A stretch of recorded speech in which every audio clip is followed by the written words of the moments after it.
ನಮಸ್ಕಾರ ವೀಕ್ಷಕರೇ, ಇವತ್ತು ರಾಮನವಮಿ ಹಿನ್ನೆಲೆಯಲ್ಲಿ ಶಿವಮೊಗ್ಗದ ಹಲವಾರು ಕಡೆ ನಾನಾ ದೇವಸ್ಥಾನಗಳಲ್ಲಿ ರಾಮನವಮಿಯ ಹಬ್ಬವನ್ನು ಆಚರಣೆ ಮಾಡಲಾಯಿತು.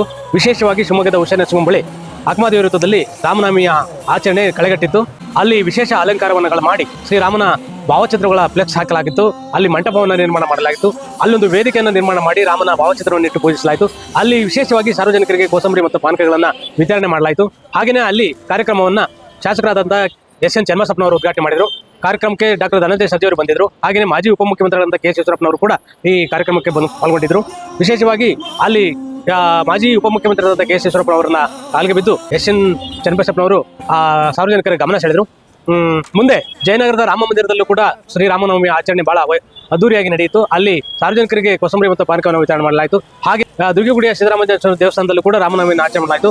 ಅಲ್ಲಿ ಪಾನಕ ವಿತರಣೆ ಮಾಡೋದ್ರ ಜೊತೆಗೆ ಅಲ್ಲಿ ರಥೋತ್ಸವ ನಡೆಯಿತು. ಹಾಗೆಯೇ ಶಿವಮೊಗ್ಗದ ಬೇರೆ ಬೇರೆ ದೇವಸ್ಥಾನಗಳಲ್ಲೂ ಕೂಡ ರಾಮನವಮಿ ಹಬ್ಬವನ್ನು ಬಹಳ ವೈಭವಿತವಾಗಿ ಹೋಮ ಮಾಡೋದ್ರ ಮೂಲಕ ರಾಮನ ನವಮಿಯನ್ನು ಬಹಳ ಒದ್ದೂರಿ ಭಜನೆ ಮಾಡೋದ್ರ ಮೂಲಕ ರಾಮನನ್ನ ಆಚರಣೆ ಮಾಡಿತು. ಅಲ್ಲಿ ಸಾರ್ವಜನಿಕರಿಗೆ ಪಾನಕ ಮತ್ತು ಕೋಸಂಬರಿಯನ್ನು ವಿತರಣೆ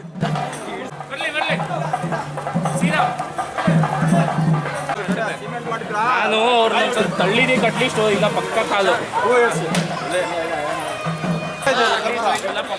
ಆಚಾರ ಕರ್ಪೂರ ಇದೆಯಾ? ಆಯ್ತಾ ಸಡನ್ ಆಗಿ ಬರುತ್ತೆ. ಆಯ್ತಾ